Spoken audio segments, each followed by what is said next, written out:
Welcome back, everyone. So, I'm going to continue on with my top 8 lists.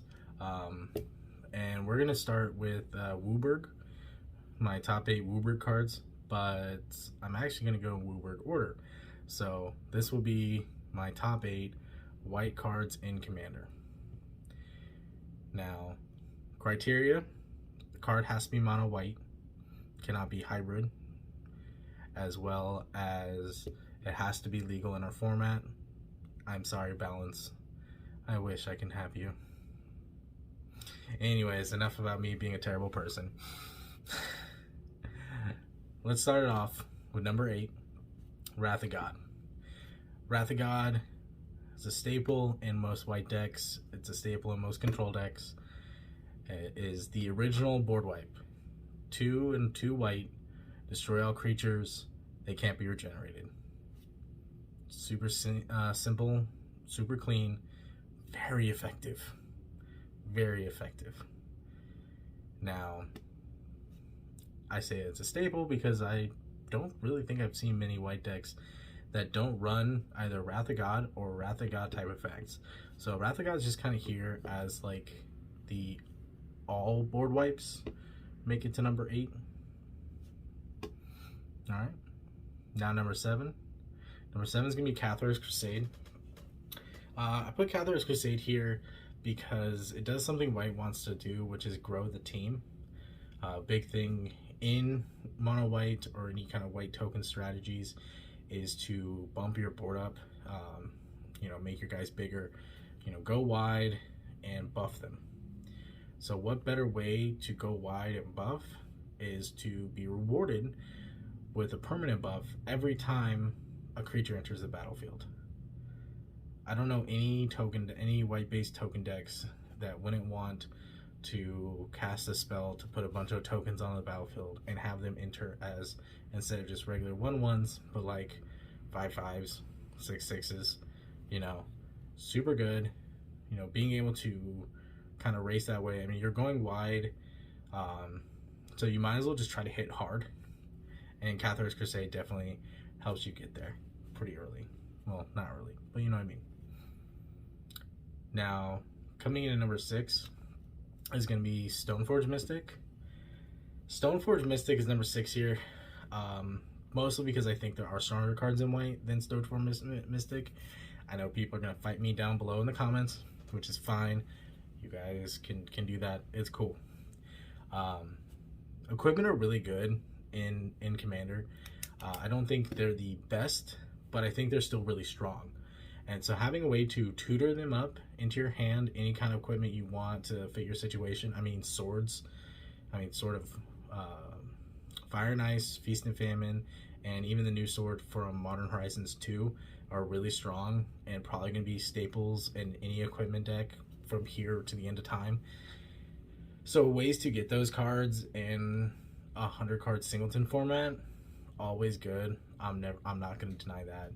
It does have the activate ability that allows you to put an equipment down from your hand onto the battlefield. So you get to cheat on mana cost for 2 mana and tapping of a creature, which is good. And then, so, white cares about equipment. It's got a lot of stuff that wants equipment on the battlefield. It's got a lot of commanders that are equipment centric. So, I definitely, it deserves to be on at least the top 8. And then coming in at number 5. Number 5 is actually going to be Sun Titan. I choose Sun Titan because it's a 6-mana body that functions as either a pseudo reanimator or a ramp, which is something white lacks. Ramp. I think every time I've cast Sun Titan, I've grabbed a land from my graveyard. I've just been, the land's fine. Like, that's generally what I've used it for in white decks, is just, I'll just play land out with it. It's okay.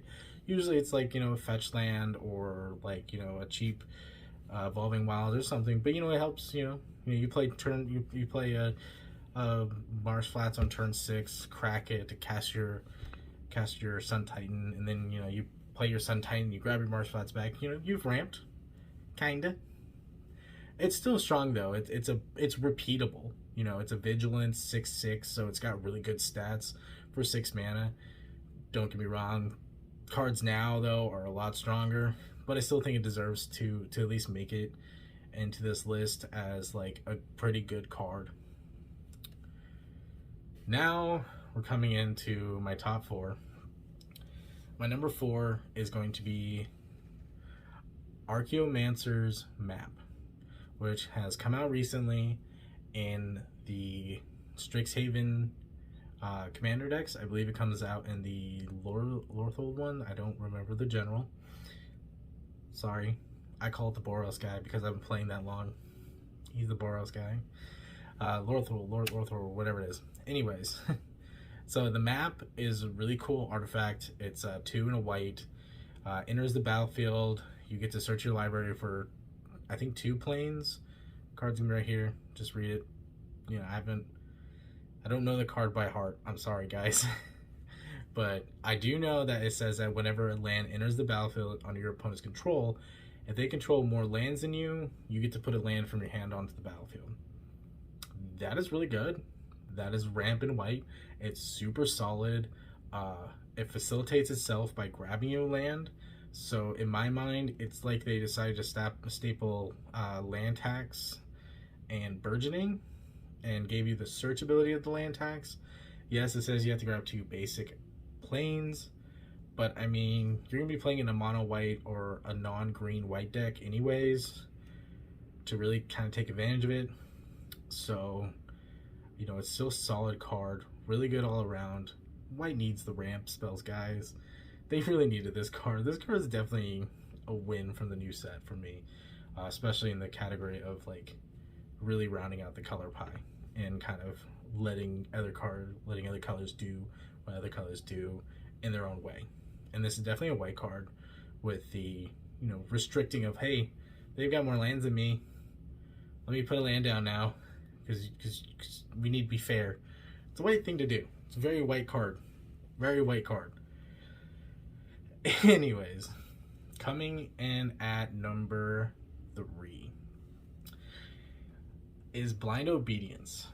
Now, I know I'm gonna get some slack for this, but one of the big things that's in white is stacks effects or hate bear style effects. Now, I'm putting this here because I think out of all of the white stacks cards or hate bear style cards, this is probably the nicest one. It only says artifacts and creatures enter the battlefield tapped. It does have the extort mechanic, so you can gain some life off it, you know, later on the game and go that route, and which is good. But it's not as oppressive as some other stacks pieces in white, like Aven Mindcensor, Leonin Arbiter, Grand Abolisher, you know, stuff like that. Stuff that really just say, hey, no, stop that.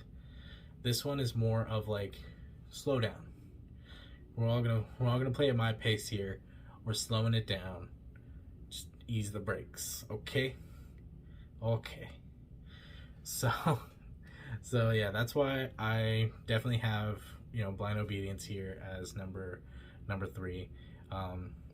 It's not super powerful. It can be played early enough. It's enchantment, so there's a lot of enchantment removal that can hit it. But it definitely helps, you know, you break parity and be able to not die so quickly, because face it, if you're playing a mono white deck, you've already made yourself kind of playing at a handicap. I'm not gonna lie. Anyways, guys, let's jump on over here to number 2. I cheated. I've got 2 cards in my number 2. I cheated. I know. I'm sorry. I'm a bad person. My number 2 is both Swords to Plowshares and Path to Exile. I don't know why it took so long to say that. Swords to Plowshares and Path to Exile. Here's why. I think it's fairly obvious. Spot removal. Not just any kind of spot removal. 1 mana exile effects. Now, yes, you know, Swords to Plowshares give your opponent life, and Path to Exile ramps them a land. That's fine. But if you're taking out a big threat, does that really matter? Like, if there's a card on the board like a Hull Breacher. If I Path to Exile someone's Hull Breacher or Swords of Plowshare someone's Hull Breacher, I don't care that they gained 2 life or 3 life or whatever it's stuff. 2, 3, 2. Yeah, 3, 2. 2 life off the Swords to Plowshares, or they grabbed a basic land off the Path to Exile, because I don't want to have to deal with that thing spitting out tokens and treasures the entire time. So yeah, definitely I'll give you life and a land all day long to get rid of threats like Hull Breacher, Opposition Agent, Ulamog, Vorinclex, you know, all those super oppressive strong cards. If I can deal with it for 1 mana, you bet I would.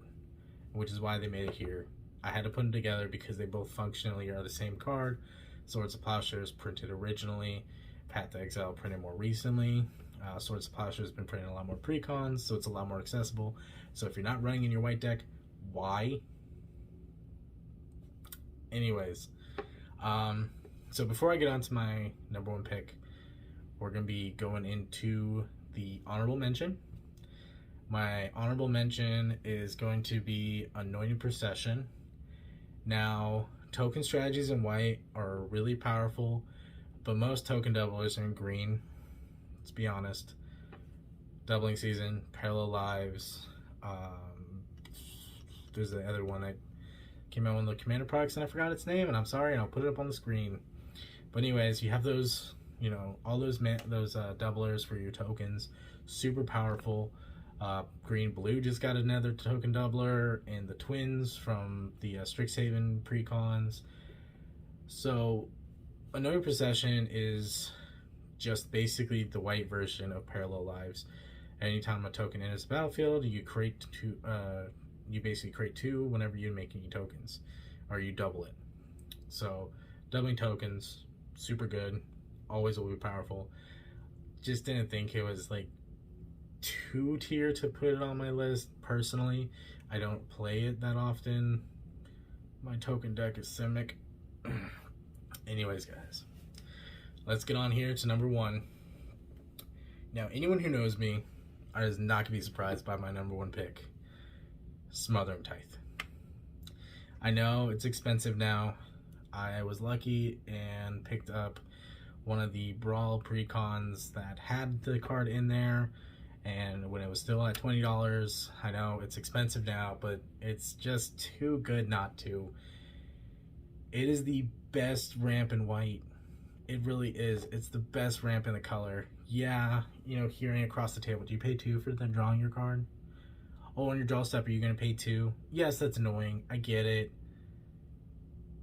But it's ramp, and I love ramp, and it's artifact ramp, so it has so much more synergies, and it's just really powerful, and I'm going to stand behind it. I'm going to stand behind this pick. You guys can judge me all you want. This is probably the strongest white card in our format. I mean, it is already in so many decks, and all the decks that can play it have it and will be continuing to play it. If I can put it in every white deck I own, I would, but I only own one copy, so it's only gonna be my 1 deck. But anyways, guys, that's my list. Sorry for ranting off on Smothering Tithe. I will stand behind that pick all day. If you guys haven't heard from my last video, new videos coming out every Wednesday, Friday, Sunday, around the afternoons. And just remember, guys, play more games.